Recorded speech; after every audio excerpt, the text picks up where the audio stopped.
Okay, I think we're gonna do this now. For 2. Do a -2. Lose a life, but we draw a card. Drawing cards is fun. I'm just gonna swing in. See how they block.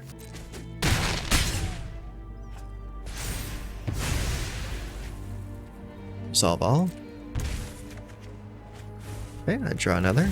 Play another sheoldred. Alright, GG. Okay, good morning everyone. And today we have a Monoblack control deck that features Massacre Girl. I'm calling it Massacre Blue. So basically, this deck wants to utilize Massacre Girl's ability to draw cards when you kill creatures. And the way that she does this is 2 ways. One, she will give all of your other creatures Wither, which means that a creature with Wither will deal damage in the way of -1/-1 counters rather than just raw damage. So if like sheoldred decides to hit someone in the face, it'll deal -1/-1 counters. And if a creature dies because of that, they'll draw you a card. So another way to capitalize on that effect is for most of your removal spells to come in the form of -1/-1. So to do that, we're running Black Sun's Twilight, we're running Life of Toshiro Umezawa, Malicious Malfunction, Invasion of Innistrad. We are also running Virtue of Persistence. Now, each of those cards will give -1/-1, not counters, but it will still activate Massacre Girl because a creature died with less than 1 power. Or toughness, actually. And that's what gets you the card draw. Now, I know what you're thinking, but why are you playing Massacre Girl and sheoldred when they both have the same casting cost? Well, because they're both really damn good. And having 6 cards that cost 4 at a premium that are really good cards and benefit your game plan, all the better, right? So we're running Massacre Girl, we're running sheoldred, and we're running a single Aclazotz at the top end for your game-winning cards. Past that, we are also running 2 copies of Camille the Inner Sun for 2 reasons. One, it sucks when your spells get countered, so this kind of stops that if you can get it in under counter magic. And also, at the beginning of every end step, you discover 5, which means you can discover anything in your deck except for Virtue of Persistence. So get your Aclazotz, get your Massacre Girl, your sheoldred, Innistrad, the Celestis, Liliana.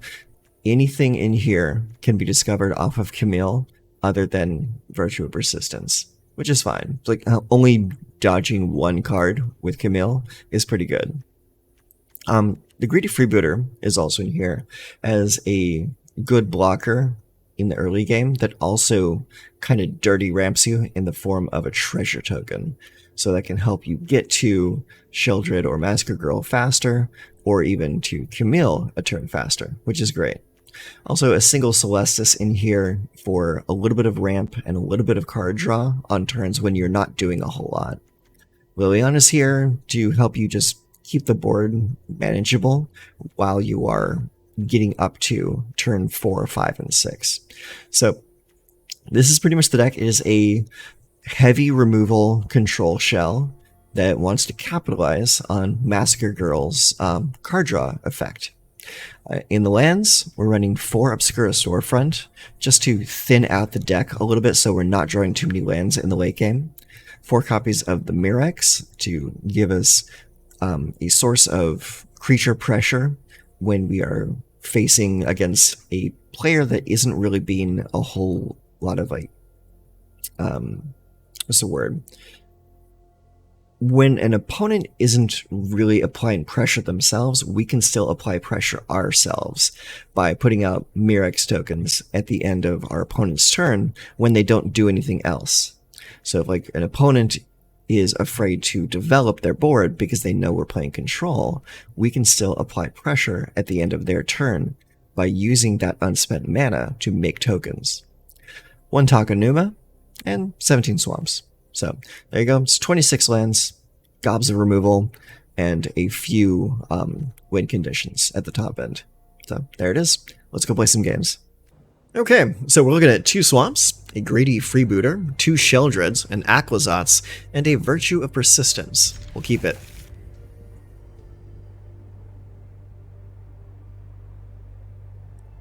Our opponent is deciding what to keep. Alright, they kept a full hand. That's good for them. We'll play the greedy freebooter. I like the greedy freebooter because it can sometimes drag you out of a bad situation.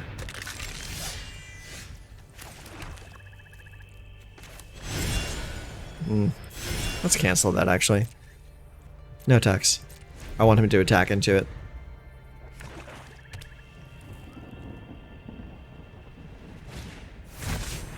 Oh, the case. Resolve. Pass. My turn, huh? Okay. There's our land. Let's go ahead. Eliminate that. Attack for 1.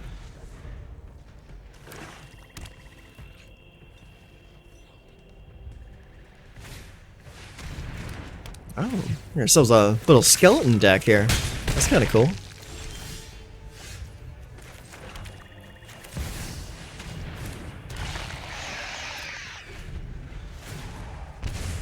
Boom.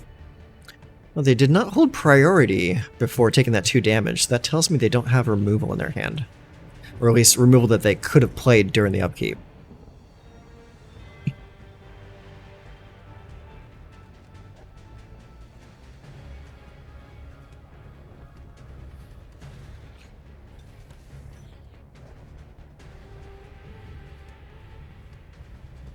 So that case will solve once that suspected skeleton goes away.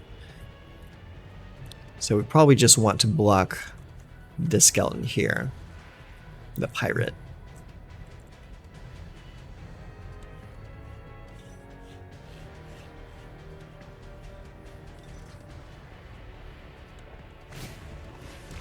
Ooh, a snarling gorehound, huh?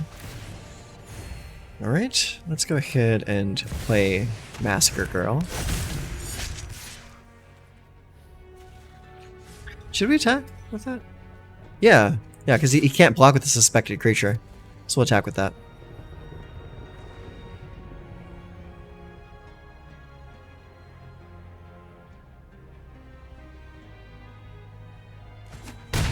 Okay, take 4. And take 2 more.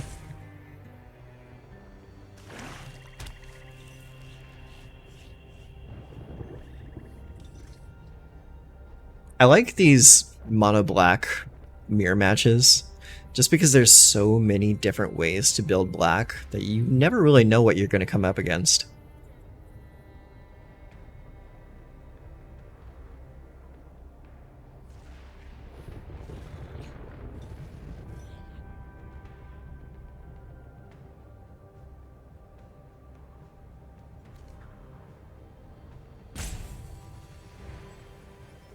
Anytime now.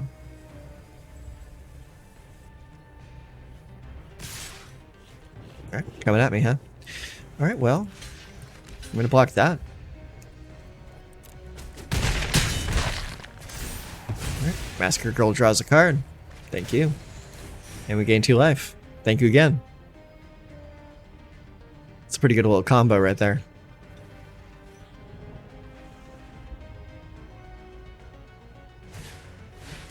Rankle's Prankle. Discard 2 cards, huh? Okay. Discard.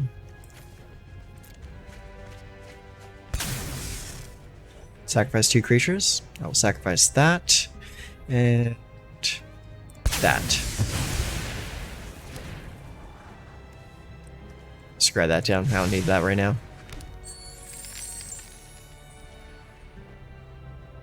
Now, if I drop Pull this next turn, that'll be really cool. Okay, I did not, but I did get Camille. Let's play Aquazats. Attack for 4. Draw 2, lose 2.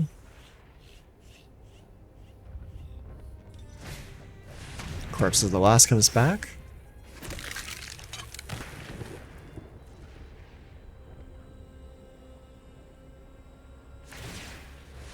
Okay, sacrifice that to go and find something useful. I would imagine like another Rankle's Prankle or something like that. Something to deal with 2 creatures at once. Yeah. That's about it. That's about all she wrote. Okay, so we have 2 not plains, 2 swamps, an Obscura Storefront, a Black Sun's Twilight, Massacre Girl, and 2 sheoldreds. That's pretty good mid-game, pretty bad early game. So let's hope they're playing a slow deck.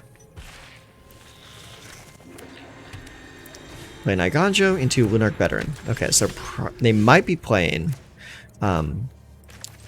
that white-black life game deck, which we could probably deal with.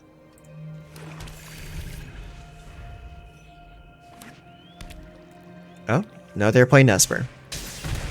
Oh, Espercrats. Ow.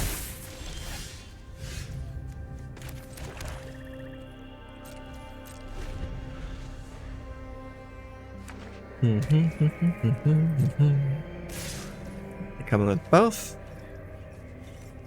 It's a sorcery. Can't really deal with that. Okay, that's fine. Take it. Ow, ow. Alright, my turn.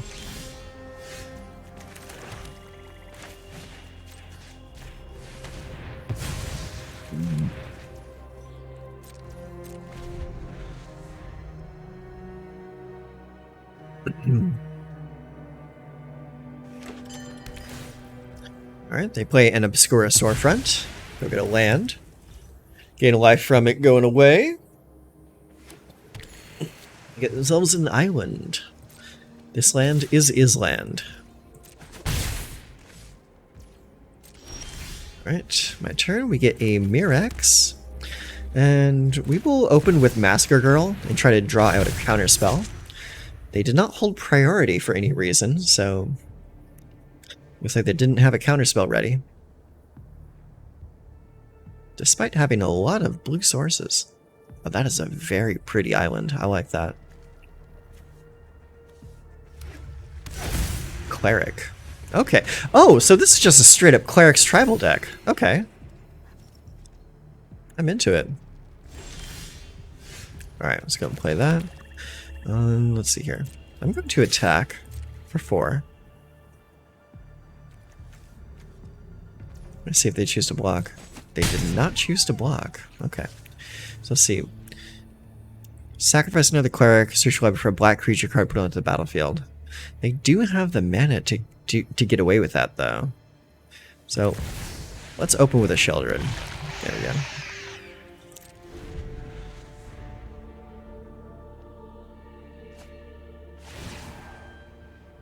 Alright. Opponent loses 2 life. They did hold priority for a moment there, though, so that makes me a little worried. Okay, so I think he might go for the sacrifice. Yep. That's totally fine. Resolve. And I'm just going to wait to see what he pulls with that. I'm very curious. Maybe Vein Ripper? Oh, a Toxroll. Okay. That's fine.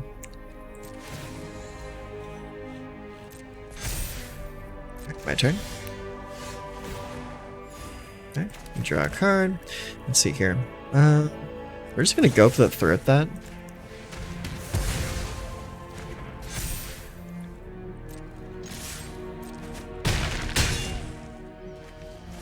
Okay, and end turn. So we have enough mana open right now to pull a Mirex token out if they don't do anything else. Play ELSL Core, alright. And a Preacher of the Schism. Solve. Pass. Okay, I think we're gonna do this now. For 2. Do a -2. Lose a life, but we draw a card. Drawing cards is fun.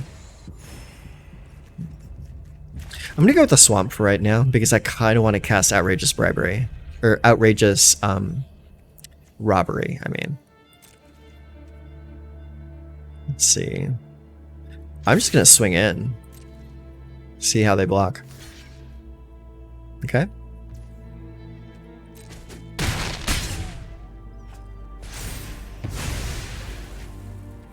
Resolve all.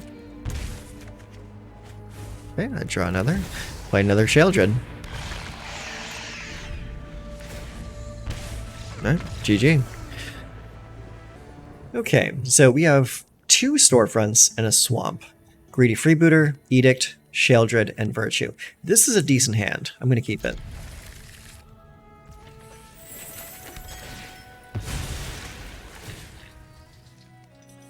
Go get a swamp, put that into play. Okay, looks like we're up against mono red. Not the best, but that's okay. So, we'll keep this mana open so that we can kill whatever comes out.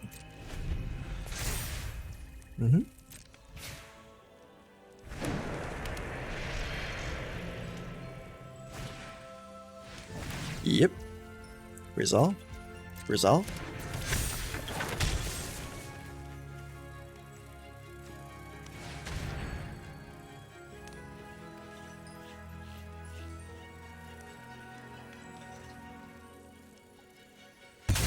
Sacrifice a known token creature. Thank you. My turn. I played that. Play a swamp. And we'll play a greedy freebooter.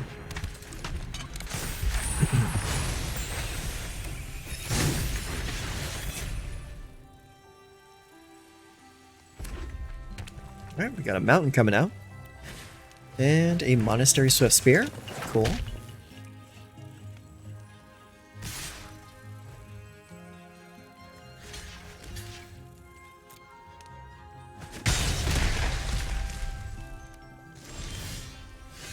All right.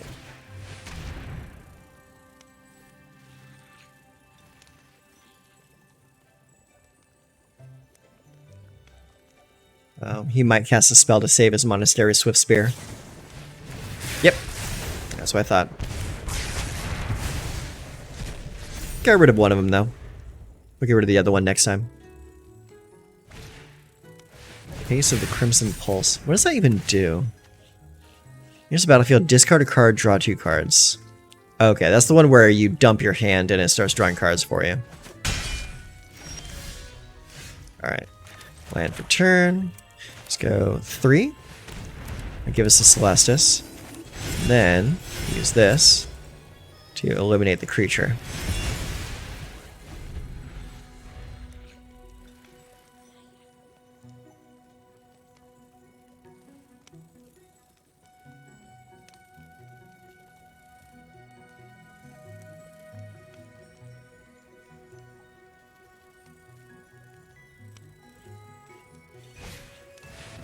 Another Crimson Pulse. Okay. If that goes live and they actually manage to dump their hand, that will be hilarious.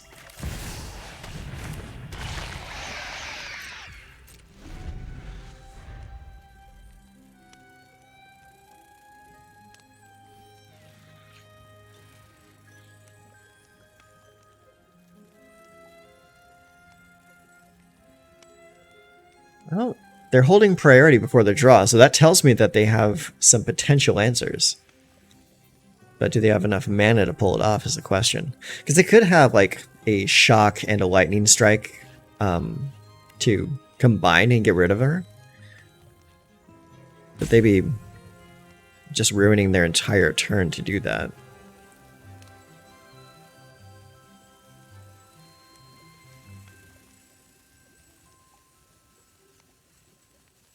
Looks like they're thinking about it.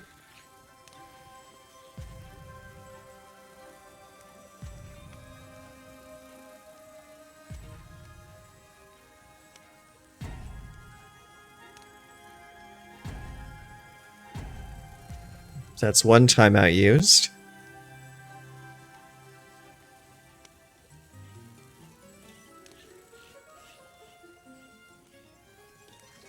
I'm beginning to think our opponent has left. Oh, no. I just saw a cursor flash. So they are still thinking about it. Lightning strike. Okay.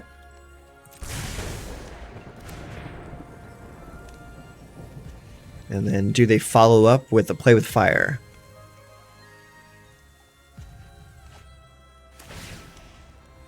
Guess not. And draw the card. Why did they do that? Do they have some form of deal 2 damage? That was a complete and total waste on their part. Yeah, I guess they were just done.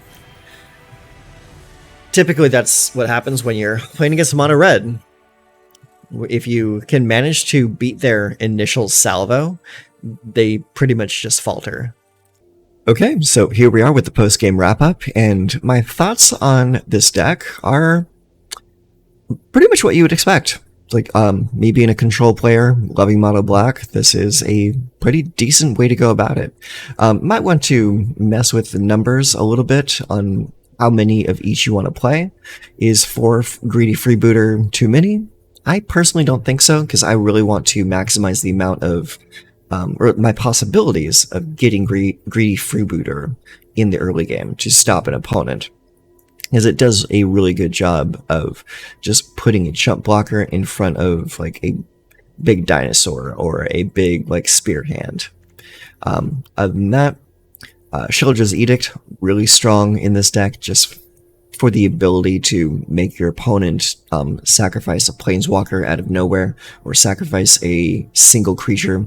Really good in mid-range matchups. A little bit less good in like the go wide token builds, but I like having it here. And running as a 3-of I think is good.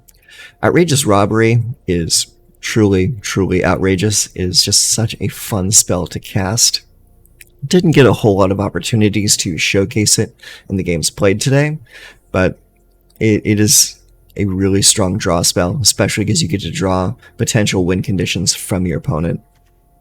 Liliana, I'm a little on the fence here because like we have like so many other like ways to manipulate the board. Liliana might even want to go down to a 2-of. I'm still playing with the numbers on that, but this one gives you a little bit of wiggle room. Camille the Inner Sun, absolutely fantastic. I love running this as a 2-of just for the card advantage that this card supplies. And Aclazotz as a persistent threat that keeps coming back is a really great top end, especially with its lifelink and its discard ability. So yeah, there you go. That is basically my thoughts on this. I really enjoy Massacre Girl and sheoldred playing in tandem with each other. They're really great. And Invasion of Innistrad giving you a source of zombie tokens is a surprisingly effective win condition. So yeah, there you are. I will put a link to the deck list in the description box down below, so I hope you enjoy playing this deck as much as I did, and I think this is a deck that I'm going to be keeping around for the foreseeable future. It is a lot of fun to play. So, there's the deck. Now that you've seen it, go play some games. Take care of yourselves.